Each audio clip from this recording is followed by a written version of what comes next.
안녕하세요, 조입니다. 반갑습니다.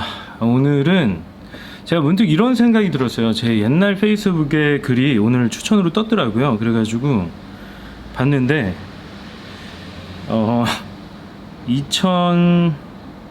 이게 언제냐면 2012년 오늘이에요. 2012년 7년 전에 오늘이죠. 이게 제가 자전거 사업을 한참 하고 있을 때 한참 매장을 큰 매장을 거의 거기가 몇 평이냐 100평대 매장으로 확장을 하고 있을 때였어요. 그러니까 돈을 다 벌면서 재투자를 하고 돈도 많이 벌고 있었던 그런 호시절이었죠.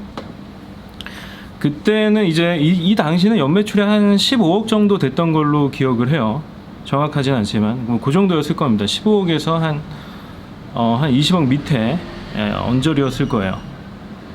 근데 제가 뭐라고 썼냐면 폼 잡고 설치기엔 아직 이르다. 넘치기 전까진 기존처럼 없는 대로 간다. 이게 맞다. 그렇죠. 7년 전이면 제가 지금 41이니까 그렇죠. 34살 때예요. 34살 때. 한창 사업을 이제 즐겁게 하고 있던 시기입니다. 예, 확장도 하고 운이 좋아서 막 확장을 하던 그때였어요. 근데 제가 가만히 생각을 해보니까 제가 아직까지 사업을 열심히 하고 있잖아요. 큰 탈이 없었잖아요. 흥망성쇠를 경험해 가면서 계속 하고 있어요. 아직도 뭐 시행착오를 하고 있는 거죠. 근데 아직까지 망하지 않은 완전히 저 나락으로 떨어지지까지는 않았잖아요. 예, 고시원 4평짜리 이런 데로 가진 않았잖아요. 그래서 그 이유를 곰곰이 생각해 보니까 바로 이 문장에 답이 있더라고요.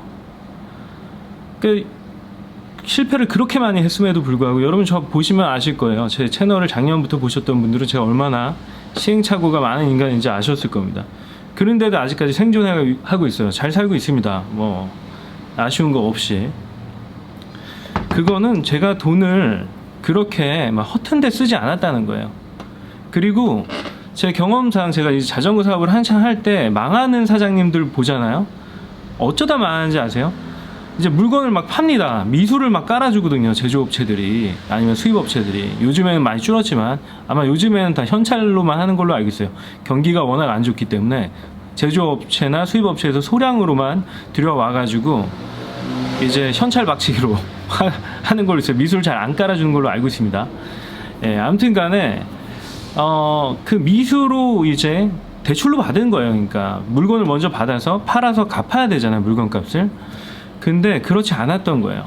대부분 그 들어오는 돈이 자기의 돈이라고 착각을 하는 거예요. 이게 장사 초보로 하시는 분들이 안 그러실 것 같죠? 근데 돈이 막상 들어오고 막 돌기 시작하잖아요. 그러면 왠지 다 막을 수 있을 것 같처럼 보여요. 그러다가 겨울에 망하는 겁니다. 왜냐면 자전거는 겨울에 완전 비수기거든요. 예. 추위를 겪어 이겨내야 돼요. 근데 그 이제 시즌 때 장사를 잘 하시는 분들은 겨울에 공부를 합니다. 이제 해외로 가서 해외 전시회 구경도 하고 또 이제 다음 시즌을 대비를 하는 그런 학습을 할 수가 있는 거예요. 여유가 있죠. 여행도 하고 공부도 하고 그렇죠. 근데 이게 이 자전거의 얘는 그거예요. 일단 막 성수기 때 막 팔아가지고 미수를 다 안 갚아 막 일부러 막 안 갚는 사람들도 있어요. 그러다가 이제 연말이 되면 한 10월달 정도 되면 이제 그 납품 업체에서 이제 조금 압박이 들어와요. 영업사원들 통해 가지고. 예. 그러다가 뭐 야반 도주 하시는 분도 여러 봤어요.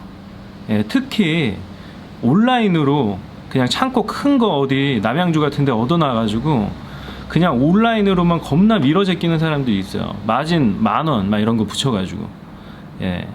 근데 되게 유명하신 분들인데 그분들은 그런 식으로 이제 합니다. 사업을 막 해요. 삼형제 이야기입니다. 아마 자전거 업계 쪽에서 있었던 분들은 그분들을 다 아실 거예요.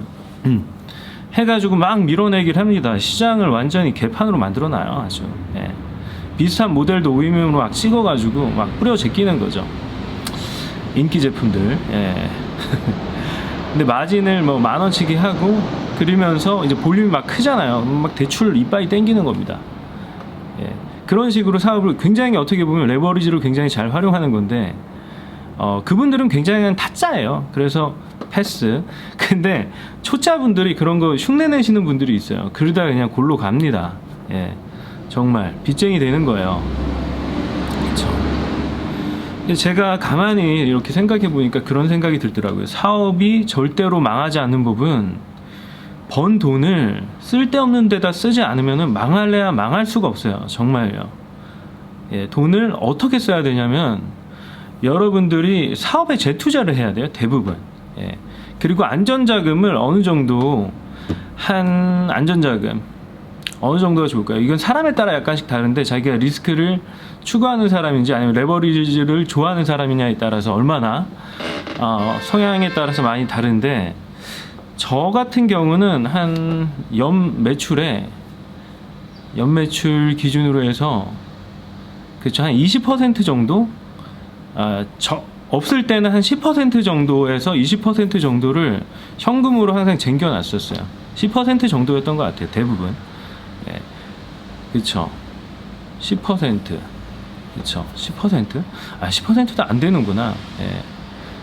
네, 저 같은 경우는 레버리지를 굉장히 활용하는 거를 즐기는 스타일이라, 예, 3%, 예, 3% 정도 됐던 것 같습니다. 3%. 예.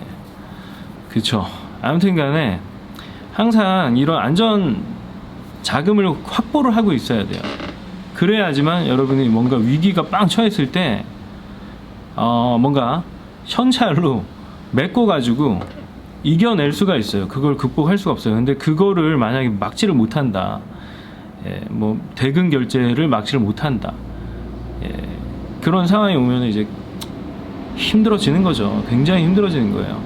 그러면서 뭐 이제 처음에는 제1금융권만 쓰다가 제2금융권, 제3금융권, 나중에는 사채까지 쓰게 되는 겁니다. 사채는요, 여러분, 사채를 쓰면은 진짜로 이건 복구가 굉장히 불가능해요. 왜냐하면 어떤 장사를 해도 연 순이익이요, 세금 다 떼고 한 15% 넘어가는 순이익을 만들어내는 거는 진짜 힘들어요. 예, 정말로 힘듭니다. 그 정도의 마진을 만들어내는 거는 시장이 그렇게 녹록하지 않다. 그런 마진이 있는 무슨 사업 아이템이나 시장이 딱 생겼어요. 그럼 우르르 다 뛰어들어갑니다.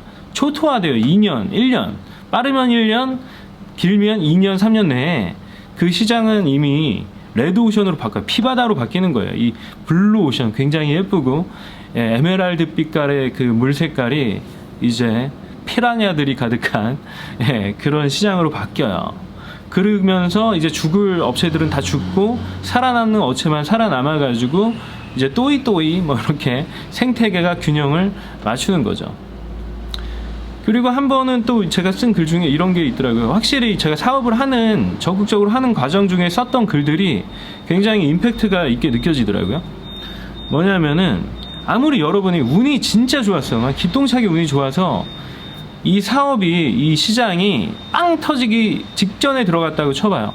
직전에 들어가면은 돈을 안 벌래야 안 벌 수가 없어요. 이거는 시장이 그 주식으로 비교하면 주가 전체가, 지수 전체가 계속 폭등하고 있는 상황에서는 뭘 던져도 그냥 원숭이가 눈 감고 다트 던져서, 예, 종목을 선택을 해도, 예, 투자 수익이 발생하는 겁니다. 이때 착각하면 안 돼요. 이게 내 실력이라고 착각하면 절대 안 돼요. 대부분 다 착각합니다. 저도 그랬고요. 저도 그게 제 실력인 줄 알았어요. 그게 절대 안 해요. 운이에요. 100% 운이에요. 이거는 진짜. 그 시장에 운 좋게, 저 같은 경우는 자전거 그랬고 스쿠터가 그랬어요. 그리고 카메라도 약간 그랬던 경우고, 이 세 개가 사실 저를 살렸던 겁니다. 에어비앤비도 초반에 그랬지만 사드 폭격 때문에 고꾸라졌죠. 예, 그런 거예요. 이게 이 얘기를 하려고 그랬어요. 이 시장에 운 좋게 빨리 진입하게 됐더라도, 그래서 막 돈을 벌기 시작하잖아요. 그러면은 진짜 규모를 막 늘려야 돼요. 예, 규모의 경제를 만들어내지 못하면은 여러분은 조만간 한 2년에서 3년 내에 다른 규모 있는, 자금 있는 경쟁 업체들이 치고 들어옵니다. 그러면서 여러분들의 마진이 점점 줄어들게 돼 있어요. 경쟁도 못해요. 얘네들은 자금으로, 큰 자금을 이용해가지고 막 수입합니다. 막 제조해요. 막 찍어내. 가격을 한 30%씩 싸게 팔아. 그러면은 기존의 사업자들 있잖아요. 특히 뭐 대리점이나, 대리점 같은 데들, 그 제조업이나 제조업자들한테 물건을 납품받아서 파는, 자기 모델이 없는, 자기 브랜드가 없는 그런 업체들 같은 경우에는 만약에 경쟁업체가 비슷한 모델로 내 주력 상품이야, 이거를 30% 후려쳐가지고 팔기 시작하잖아요. 당해낼 수가 없어요. 왜냐면 여러분 마진 제로가 되는 거예요. 왜냐면 여러분이 납품을 받잖아요. 대부분 0.7이에요. 0.7. 30% 마진입니다. 예, 근데 그것도 당연히 처음에도 받자마자 한 10%는 까고 들어가야 돼요. 뭐 서비스나 뭐 이런 걸로. 예. 그리고 온라인에 다 노출한 온라인 경쟁자들이기 때문에 가격을 자꾸 장난질합니다. 예. 그래서 절대로 30% 마진을 처음부터 붙이지 못한 상황에서 이제 2차 한 1년, 2년 지나서 2년 정도 지나면은 경쟁업체도 엄청 들어옵니다. 예, 굉장히 스마트한 경쟁업체들이 들어와요. 자본력도 있고.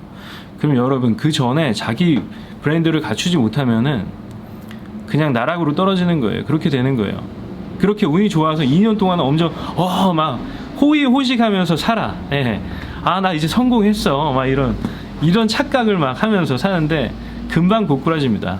예. 항상 자기의 사업체에 성을 쌓아야 돼요. 견고한 성을 계속 쌓아야 됩니다. 예, 제가 돌아보니까 이런 거를 잘 못했더라고요. 물론 시도는 했어요. 최선을 다했지만 제 능력이 거기까지였던 거죠. 예. 아무튼 그래요, 여러분. 절대 망하지 않는 법은 돈을 헛되이 쓰지 않으면 된다. 예, 그리고 항상 자금을 뭐 사람에 따라 다르겠지만 안전 자금을 확보를 해놓고 조금 하자. 예, 돈이 계속 벌릴 것 같잖아요. 절대 그런 일은 일어나지 않아요, 여러분. 절대로 돈은 계속 벌리지 않아요. 예, 사업을 안 해본 사람들은 어떤 사람들 이렇게 한창 이 고점에 있던 사람들을 보고 성공했다라고 얘기합니다. 근데 절대 그 사람은 성공한 게 아니에요. 그냥 고점에 있을 뿐이에요. 사업은 진짜 옛날에 누가 얘기했는데 이 파도를 타는 거와 같아요. 분명히 고점이 있으면 떨어질 때도 있어요. 떨어질 때가 있으면 또 오를 때가 있습니다. 그 파도를 끊임없이 잘 견뎌내면서 요령을 키우면서 타셔야 돼요. 즐기셔야 돼요. 그 얘기를 하고 싶었어요. 그래서 요약하면은 절대 사업을 망하지 않고 하는 방법은 돈을 허튼 데 쓰지 않는다. 1번. 그리고 두 번째는 운이 좋게 그 시장에 빨리 뛰어들어가서 성공을 초반에 이 상승기를 경험을 했더라고 하더라도 여러분의 거기에 도취하지 말고 항상 여러분의 견고한 성을 쌓는데 이 내리막길을 항상 준비를 해야 된다라는 당연한 얘기를 하면서 영상을 마칠게요. 그래요. 아차, 제가 대표님들 있잖아요. 지금 사업을 이제 막 시작하시고 조금 운영하셨던 한 3년차 미만, 5년차 미만의 대표님들한테 하고 싶은 말도 있어요. 뭐냐면은 저희가 사업을 하다 보면은 잘 될 때도 있고 안 될 때도 있어요. 이게 당연한 거예요. 이 사업을 안 해본 사람들은 무조건 상승만 해야 된다고 생각하는데 절대 그렇지 않아요. 항상 그 계단의 학습 곡선을 그 누구도 피해갈 수가 없어요. 그렇기 때문에 하고 싶은 얘기는 잘 될 때 너무 막 이렇게 도취해가지고 뭐 즐기는 거 좋아요. 예. 하지만 안 된다고 기죽지 마세요. 절대 쫄지 마세요. 부끄러워하지 마세요. 절대 사업이 안 되는 게 여러분 쪽팔린 게 아닙니다. 당연한 거예요. 그거를 극복해내시면 되는 거예요. 아시겠죠? 그럼 다음 영상에서 뵙겠습니다. 감사합니다.